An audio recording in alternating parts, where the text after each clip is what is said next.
Welcome to Issues in the News on 9 News Nigeria, our flagship program where we bring you trendy, catchy, and very topical issues making round our dear nation. In today's edition, we will be looking at a lot of trendy issues and catchy issues making rounds and reviewing some of the key stories that have dominated the space this week.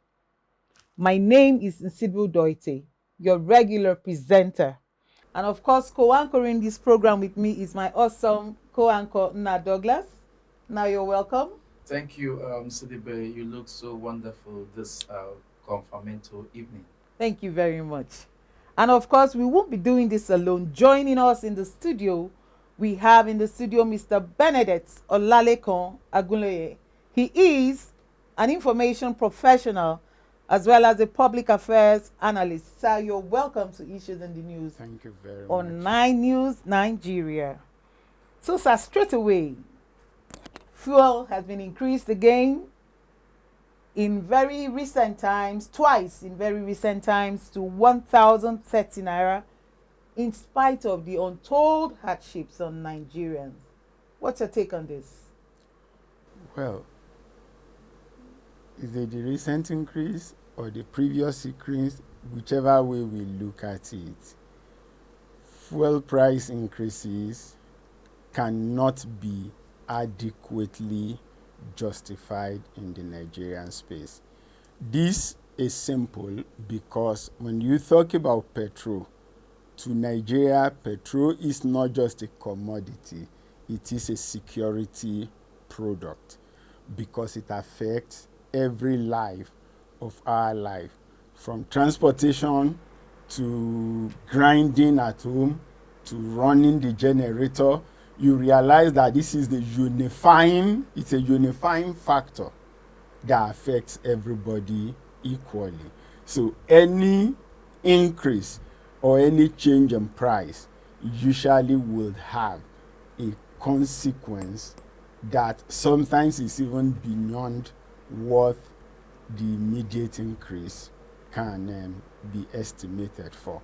More so that we don't have any form of safety nets. Now, when I say safety nets, I mean a functional public transportation system, a functional maybe public preservation system, a functional electricity main. Now, with the absence of these things, you realize clearly that every little change in the price of fuel has not an equal but a higher impact directly on the people. So if you ask me, I don't see the justification for increases. And we want to see the government do more in the area of ensuring that in the future, people, the masses per se, are actually insulated. When you say you want to see the government do more, what exactly do you mean by wanting? What more? What is the more there? Well, more in that make the public transport system functional. The only rail line you possibly have in Abuja runs from somewhere in the city center to the airport. Or maybe an extension to Kubwa, but that means you are covering just a part of two local governments, a little part of two local governments. That's what you get in that. When you say CNG buses, we're told there are some around. I've not seen them in place. So we need to see these buses. We need to see the electric cars. We need to see the CNG cars, such that, yes, you are trying to do right pricing for petrol, but when that is done, you will then realize that majority of the people can be insulated in a way from the immediate reaction of market to changing price. Mr. BENEDICT, let me hold you on this. Before the coming of the Dangote refinery, Nigerians were rejoicing. There was celebration that at last a refinery that will be working for the people is about to be unveiled. And now Dangote is here. Dangote refinery is here. And a lot of people, because they talk about landing costs, they talk about, okay, importation and all that. But now we have a refinery in our backyard. Should Nigerians be going through this suffering? What do you think about this? Well, the case is very clear.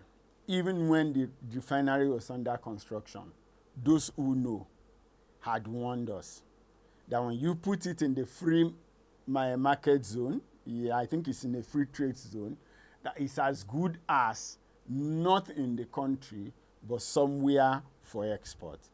And of course, when the NNPCL and the marketers, that's the independent marketers, they've been shouting for more than a year to say that Dangote refinery coming to work will not mean a reduction in price. And I think at the time was when perhaps the civil society, the press should have taken them up to give us a clear analysis to back up the statement. But everybody just saw it as it's an inconsequential statement, and we left it there. Now, we were in this country during the Jonathan era, when just a little, increase in price, we knew what happened in the country and all that. Now, you make mention of civil society, journalists, and all that. Are you saying that they have failed in their responsibilities? I'm not quoting you. Can you just, because the reaction of Nigerians is what is really, baffling a lot of people. What do you make of this? No, obviously the civil society, the trade unions are those over time that galvanize the conscience of the people. And whatever actions we have seen in the past were things that they vanguard, they were things that they organized and brought together the united interest of the people. Basically, I think that is no longer seems to be there today. Rather, we have seen people more of pursuing things that are petty. You would ask me, in February 2022, the Governors Forum wanted an immediate end to subsidy. The president then agreed and then decided to make a pronouncement and say, we have agreed though, but I'm suspending it for 18 months. Now, you expect that over the 18-month period, their different advocacy group would have organized symposium and enlighten the people. At the end of 18 months, these are the implications that will be coming.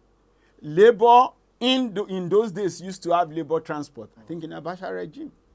That was the time when we should have sat down to say, okay, labor should have said, okay, if by the time you remove subsidy, it would affect the cost of transportation.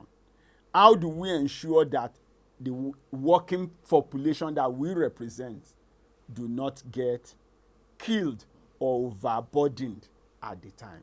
Now, if you have commenced process for importation of CNG buses since April 2022, I'm sure that by now the buses would have been here. Or if you are going to run an advocacy to say, okay, because this thing will happen, local governments begin to book for this number of buses. State government begin to book for this number. Okay, federal government will add this number.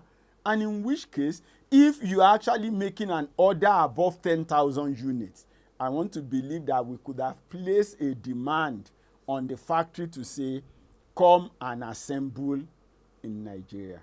But the reality was that labor did nothing for the 18 months. There was no preparation in place. 18 months is a long time to have gotten so much ready. Perhaps they are busy with the minimum wage. They were not talking minimum wage. They possibly were playing politics or looking at presidential election. Politics? Definitely, Labour was everywhere campaigning for Labour Party. We cannot rule. In 2022, they cannot deny that their presence, That's the leadership of the Labour, their presence in campaign functions. You cannot rule it out. But what we are saying is for the 18 months, what did they do to to demand timelines? The refineries is being repaired. Pengasan members, Pengasan belongs to TUC. Nupeng belongs to NLC. Now, what are the monthly or quarterly reports that NLC and TUC is receiving from their members in the various refineries that were under repairs? They are, those should have been first-hand information to say that things are not being done properly. But I think so far the members there pay their union dues. The Labour Congress is satisfied. They smile to the bank and all is well. Okay, now we are here. Yeah. What is the way forward? The immediate way forward will still remain that number one, you will, whether we are going to we have them come and assemble locally or you are bringing them in, you have to bring in the CNG buses. You've got to bring in. The government says the buses are here already. The buses, whatever is here is definitely not enough. I have not seen them on Ahmadu Bello Way. Any vehicle that is not running Ahmadu Bello Way is actually not in Abuja. Let's not deceive ourselves.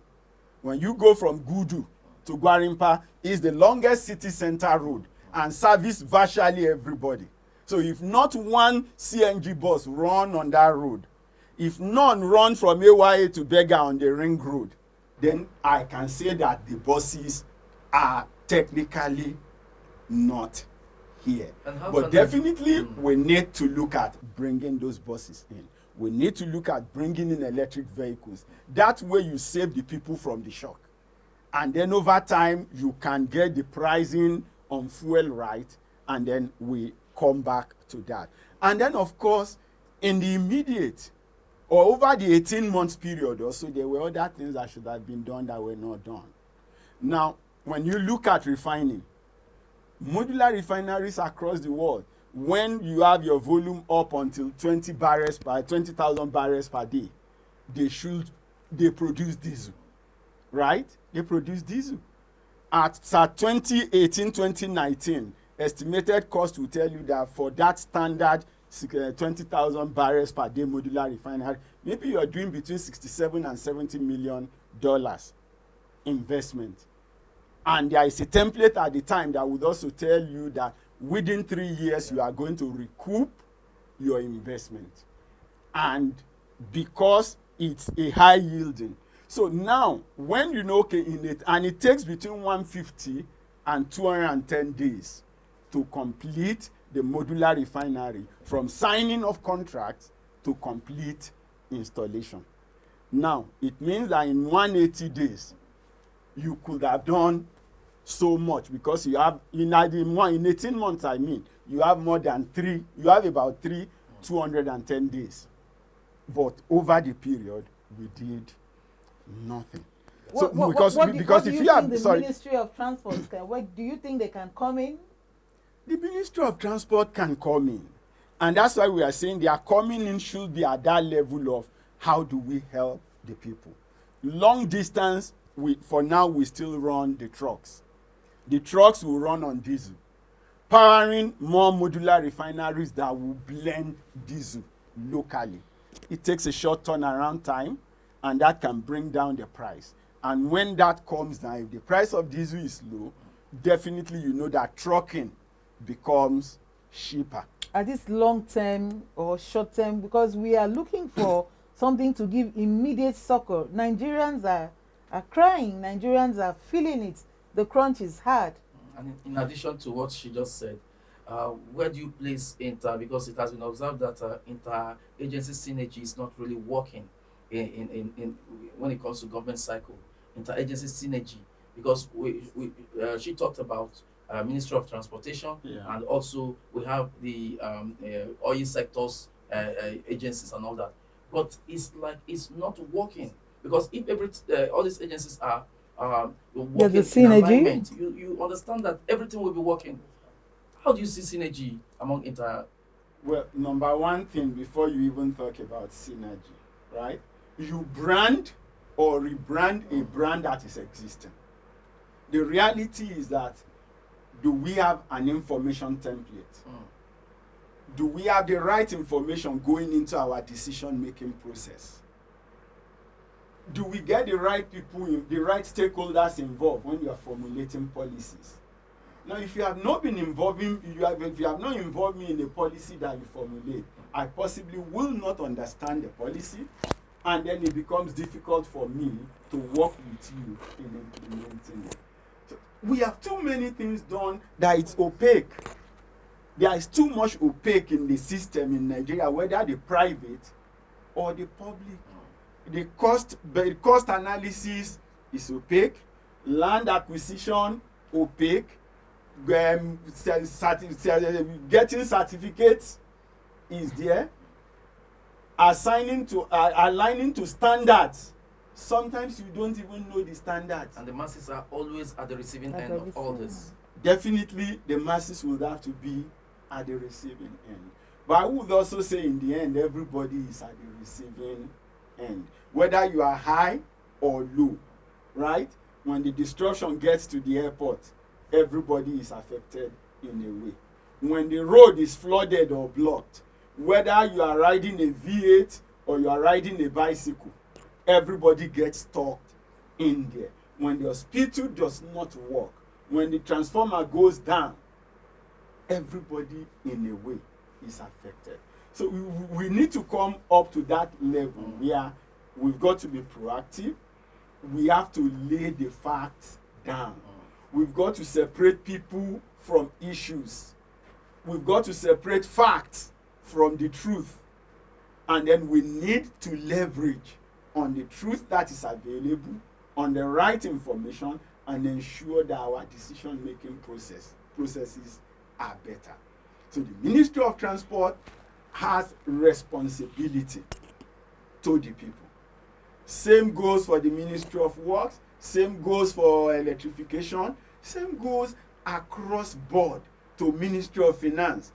Transport will not run it alone, because in the end, if you say, oh, we need electric vehicles to come in, you're going to find out somewhere along the line a tariff may be coming from finance, such that by the time you buy the tricycle for $500, it's coming into Nigeria, it might just be above $2,000.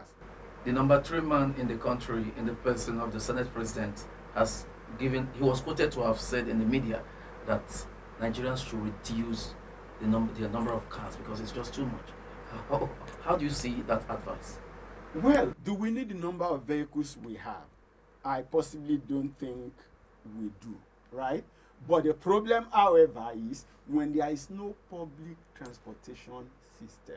Some of his colleagues in the United Kingdom go by train to the parliament. They go to Westminster by train. They don't drive their car. I don't know how many regular people on the street of London want to drive into central London, because you will pay congestion tax. So why do you want to pay 20 or 30 pounds for parking when you can get a day ticket for 5 or 6 pounds and you are sure that the train will not fail? So a lot of things we do, the number of boreholes we have, the number of cars we have, the number of fence and their size are a function of the failure of the system. The number of generators we have, they are a function of the failure of the system. And now solar system is just everywhere. The solar system taking over the distribution companies and all that. Well, distribution companies is a different case. They are earning for darkness, right? The distribution company, in my opinion, is earning for darkness. Estimated billing means people are paying for darkness. So if I have my way, actually, I won't be against any Nigerian going off grid. In fact, I'm an advocate of every tertiary education, every tertiary health system, right, should be either on a mini grid controlled by them or on off grid, not giving their hard-earned allocation to discos that will not give them the light. Okay, we hold it here. Please, sir, let us go on a short break. Viewers, don't go away. We will come right back.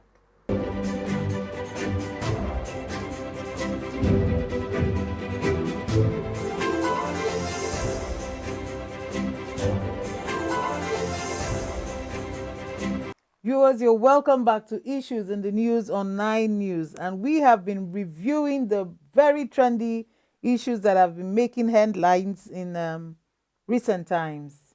And of course, we have had in the studio my co-anchor, Na Douglas, and Mr. Benedict LEKAN. And we have been talking about the recent fuel increase. Gentlemen, welcome to the second section. You're welcome. So let us quickly delve into the local government polls. Na, can you take on that? Yeah, when we talk about local government, a lot of things happened recently. And, with the approval or the Supreme Court ruling on local government autonomy, which gives the states the opportunity or the right to, that the money should be paid into their account. They will be full responsible for their money in managing their income and expenditure. Now, what we are talking about now is that in recent times, we've seen elections in Rivers, we've seen elections in Benue, we've seen in Plateau, and Nasarawa is coming forth, and so many other states and all that. Sir, how would you do you think the recent ruling by the Supreme Court is really working? Because there's this back and forth, governors holding their own meetings and all that. Will it really work when it comes to implementation? Well, we all pray it should work, but we need to know ab initio that we're actually running a system of government which, in my opinion, is alien to our culture and tradition. That is the presidential system. For me, presidential system is for us what the Indians will call local chicken with foreign dance. Can Right? you shed more light? Local chicken with foreign steps. What they are trying to say is, we know this chicken is local, right? But these moves you are making it to move is foreign. move. And therefore, you expect the chicken to stumble. Copy syndrome? Is that what You expect the chicken to stumble. We are first and foremost a parliamentary people. I would always insist on that. And until we stop begging the question and possibly call ourselves together, run a referendum, and go back to what aligns with our culture and system of managing ourselves. We run by family, by clan, by community, by group of villages. That is who we are. It's not somebody. Somebody does not come from outside to appoint a representative for the family in Africa. No. It is the family who decides. This is who should what? Represent us. But the presidential system had allowed the outsider to impose on us who they think will serve their interest, who may necessarily not serve our interest. And that's what has happened up until this point. So for 24 years, the governors have enjoyed that power. So to suddenly overnight say you're taking it away from them. Yes, the Supreme Court has ruled. You cannot challenge the Supreme Court except you are God. So they have agreed to the ruling. But they are, of course, working out here and there to ensure that what? They circumvent the process. They circumvent the process. So, to a large extent, you expect some measure of distortion. To a large extent, we also have this expectation that at last, perhaps, the local government will function.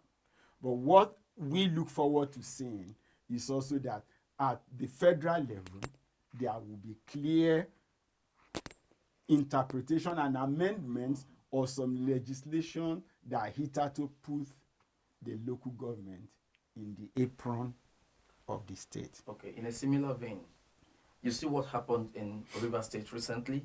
In fact, I can say not just Nigerians. In fact, A lot of people, even outside the country, people in the diaspora, they were their attention were drawn to what happened in River State, the power struggle, local government areas, and all that.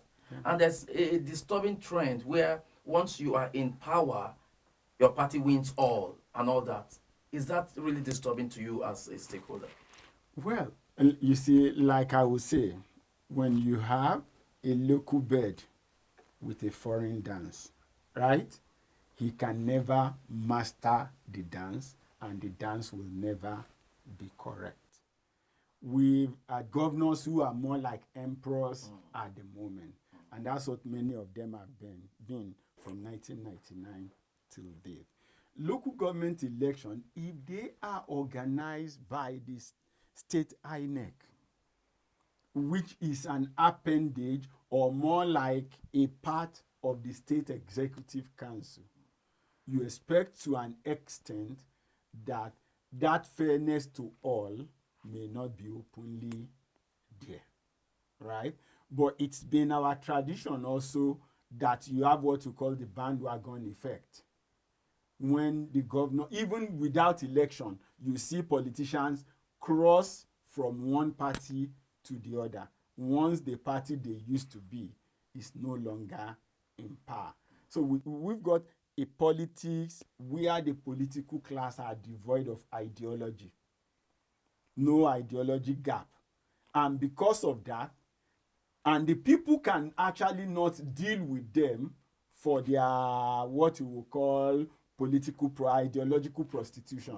The people do not have the capacity to deal with them because it is an affair of the party. But looking at like what happened in River State, does it mean that somehow the governors still have a hold on who wins in their states? Because like for River State, I think all 23, the 23 local governments, 22. 22 Out of 23. out of 23, you know, so it means that, does it suggest that the governors still have a hold? Well, whether you like it or not, the governor is the chief security officer of the state.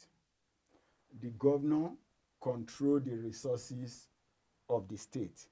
The governor appoints INEC. The governor is the chairman of the security council in the state. So a whole lot ends on the table. But is it the governors that cast the votes alone? The governor does not cast the vote, right? But the governor can teleguide. Once the resources are there, let's not rule that out. They determine who the officials are. But and that's why those who have said maybe INEC should be conducting local government election may have a point. In which case, you want to believe that INEC should be, to an extent, neutral in the state and create or organize a better level playing field. But I know that one of the things that will check our electoral cycle and our electoral brigandage will be that if we find ourselves over time back to any form of parliamentary system, not this presidential thing, in which case people can become popular or unpopular at their local level, and their acceptance or rejection can be enforced by the people. But Mr. Bennett, let me hold you on this. You know, there has been agitations for the INEC at the national level because the State Independent Electoral Commission are the one responsible for local government, organizing local government elections. Yeah. Now, for the purpose of credibility, transparency, and accountability, a lot of Nigerians have even lost hope of the current INEC at the national level. Don't you think the politicians can also do anything possible to compromise the INEC at the national body in order to get their biddings done? Well, even when we reject, what do you call it, presidential election, and we say it's not fair, how many times have we turned out to condemn the National Assembly election as being as fraudulent or as being fraught with malpractices as the presidential election? That's not the case. In the last election, the Southeast have turned out en masse for Labour Party. But when you check the Senate, you see YPP. right? You see APC, you see PDP, you see ABGA, you see Labour. What does it tell you? It tells you that to an extent, there are mix. If you have leave that election to state INEC, the governor in power will be returned and his party will be returned 100% in all the seats. So to a large extent, when you come to chairmanship and councillorship election, I would say clearly that I believe with those who think that INEC will do better than the State Independent Electoral Commission. So, still on this election, local government election at the center, there are local government chairmen that you know that they are not working, but yet they want to come back for second term and all that. And sometimes you see them, you see them winning these elections, or is it? I don't understand how. What is the magic behind this? Is it elections or selection? If there are free and fair election, a non-performing office holder is likely to lose, right? But where the process is not transparent, the process is not free and fair, you know that even in constituting the state INEC, the state INEC are people who are loyal to the governor and the party. So they are responsible for printing and producing the materials and the rest of that. So to a large extent, loyal to the governor and yes, the government of the state. Then what makes it election body? Well, we should ask those who constituted the 1999 Constitution. I am not sure that we have a state INEC in the days of NEC, FEDECO, and NECON. I don't think you have a state body. No. It was the federal body, it was the National Electoral Commission, it was the National Electoral Commission of Nigeria, or the Federal Electoral Commission as FEDECO was in 79 to 83. They run whatever election that is there to do. Okay, So, Mr. Benedict, do you think that the credibility of INEC will be upheld with the outcome of the local government elections so far? well, if you allow INEC to do it, perhaps I think they would still do a better job. We've seen states that will now tell you we run our election and there was no BVAS. No, you don't need your PVC, you don't need this, you don't need INEC register. Now, when there are variable standards, you say when you aim at nothing, you eat it all the time. You eat the target all the time. INEC would definitely bring in standards who is available to be monitored and measured because they have their rules and they have some measure of experience. But when you come to the state INEC, the rule in Anambra is not the same in Rivers, it's not the same in Plateau. I think Kaduna under Erufa even did electronic voting. Right? They did electronic voting, and we saw the result at the time that, of course, the ruling party lost some election, and they accepted that they what? That they lost. And the opposition party at least made less noise in the places where they lost because it was obvious that they lost. So transparency, bringing in the technology, unifying the rules, and bringing in the peculiarities of the environment and the terrain to running the election, I think would make a lot of difference. Now you give so much credence to the INEC at the center, and the governor is the chief executive of the state. Yeah. And when the INEC officials are coming in for this election, he might put them in the best hotels, give them the best food, treat them like VIPs and all that, and might tell them, this is what I want you to do. We know our Nigerian politicians and what they can do, especially at the top. You think they will not get compromised into this Nigeria? Not really. If they have not succeeded in doing that 100% with the National Assembly election, I would always go back there. I don't think that the governors who cannot, because it's the House of Rep election is simpler. Maybe some states have 8, some states have 6, some states have maybe only 4. But I think with that rate, if the governor cannot muzzle his way to get his choice candidates only, all the governor can do is to ensure that, okay, my candidates are the ones that emerge from the party. But when it gets to the real ballot, you will see mixtures across board. Perhaps the state assembly elections and the governorship election happens same day. Maybe that is why too much concentration is not given to the state assemblies. Don't you think so? No, not really. I'm talking about the National Assembly election, which happens the same day with the presidential election. But you're going to see a presidential candidate win here, and the story is different for the state assembly. Or the state governor is busy with the presidential election to win a vote for the president to be. He's more concerned about the people who represent his state. And the fact that he's busy with it doesn't mean that he even delivers it. In the last election, we saw how many state governors lost their state to the opposition. Okay. Away from elections now, let us dwell more on hunger. Nigerians are hungry. Are you hungry? Yes, I'm hungry. I'm hungry too. I have Are hope. you hungry? I have hope that after this program I will eat. But there are people that do not have that hope. Now, what do you think that the government or we citizens, what can we do to cushion the effect of this hunger? A lot of Nigerians are hungry. Food prices are skyrocketing on a daily. It is becoming evidently impossible for some people to eat 1 or 2 times a day. Is this a renewed hope?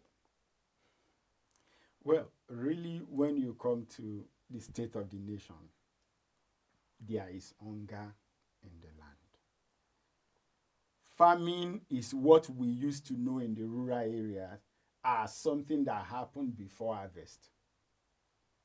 When I was growing up in most communities, it is believed that once you begin to harvest maize, famine has died. We are in September, a cup of maize is still selling at 300 naira or more.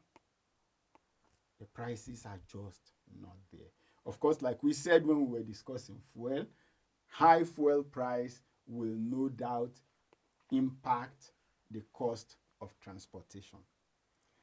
Now, because that has been impacted, somebody has that as an excuse to put up price. So what you want to come to is, do we want to deal with hunger? Yes. But does the government and the people seem serious at the moment about that? I will say not exactly. But the government has subsidized rice, 40,000 to, cushion the effect. Why do you think they are not serious about it? Well, do I accept rice as the most important food in Nigeria? I will say no. 3 foods are more important to our life and survival than rice. Which is? Garri, beans, and maize. Now, for these 3 items, we are also among the highest producer in the world. But what happens? That their prices, beans is now much more expensive than rice, is it not? So if you subsidize rice, will you also subsidize beans? And if you decide to subsidize beans, where are you going to get the beans from?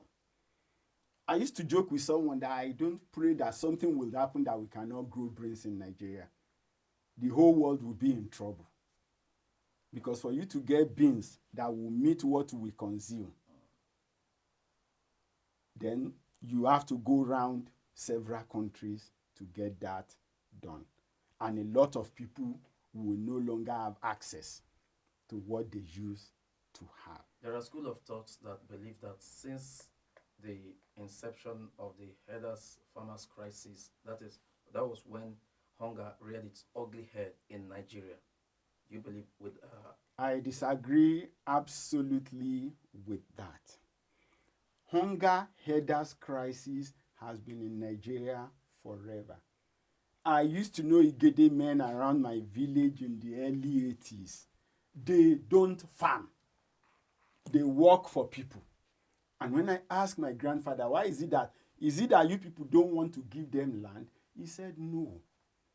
He said, where they came from in Benue, that's the Agatu land, as they were called, that what they told him when they came and he gave them space to live is that when they farm, cattle will come and eat the crop, and then they have nothing to harvest. And it becomes so much that the thing has hidden into their psyche. When they now got to the West, they said when they work for you and they collect the money and they put it in their pocket, no cattle can eat the money in their pocket. Now, we're talking of, these are things that happens in the 60s and the 70s. So, hardest farmers crisis is not new to us, and is, in my opinion, not the reason why we are hungry. Then what are the reasons? The reasons are simple. Back in the days, okay, today we have so many research foundations, from cereal research, grains research, root crop research. Where are the reports of their research? Where is the vitamin A cassava? In secondary school, I used to know about the 45 days maize developed between, I think, IITA and the Federal College of Agriculture. There's even 30 days Today, beans or where 40 days. are those maize? Who is distributing the seed?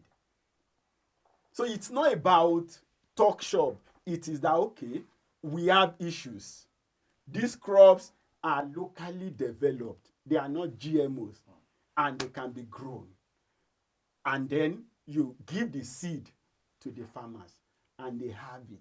And they know where to get it every year or every season that they plant it. We can do 4 seasons of maize, minimum of 4 for maize in Nigeria. But how many are we doing at the moment? And when you do them, who are the off-takers? Back in the days, there were what you call the cocoa board, the palm oil board. Where are the produce board today? They are all gone down. Where are the cooperatives? Then where did we get it wrong? Where did we get it? What's the missing link? Somewhere in the military era, those boards were scrapped. Now we are back in the civil system. Can we bring them back? And so that there is somebody looking at the value chain of every crop appropriately. It's not just a research institute that is looking at the allocation that you give to them. We have lands and we can produce. So let's produce more. Let's have off-taker. Let's have the value chain defined, in which case more people can be put on the job, more food is produced. Then you talk about processing. I keep asking people, I have never heard the Benue governor talk about orange and mango. But everywhere you go in Makurdi, I don't know about now in those days, mango and orange pursue you practically. So why is it not being done, or something not being done about them in that state? Is Benue still the food basket of the nation? Well, when you say food basket, did I actually have ever agreed to that? I would possibly say no. Why? Because I know that Benue farm, Niger also farm. And where I come from, we depend more on Niger for food supply than Benue, maybe because of proximity. But of course, Benue is an important food belt. Nasarawa is an important food belt. Kogi is an important food belt. Niger is an important food belt. And of course, and they all have lands, massive lands. Time will not permit us to continue. But on a final note, on a short, very, very short final note, what message do you have for Nigerians at a time like this? Especially those that are hungry. Well, we should keep hope alive. With empty belly? And everybody should do his best, adding value at whatever level they may find themselves. And to the government, and to the government of the day? Of course, to the government of the day, they need to look back at what we have been saying, which is let there be safety nets so that people do not get killed unnecessarily because of policy implementation. Thank you very much. Viewers, this is where we draw the curtain. Time will not permit us to extend this, but Do well to join us. Check our social media handles, drop a like button for us, leave a comment for us, and please join us next time. Same station, issues in the news on 9 News Nigeria. Gentlemen, it's been a pleasure having you here, and we hope to do this again. Thank you very much for being with us. This is where we call it a day.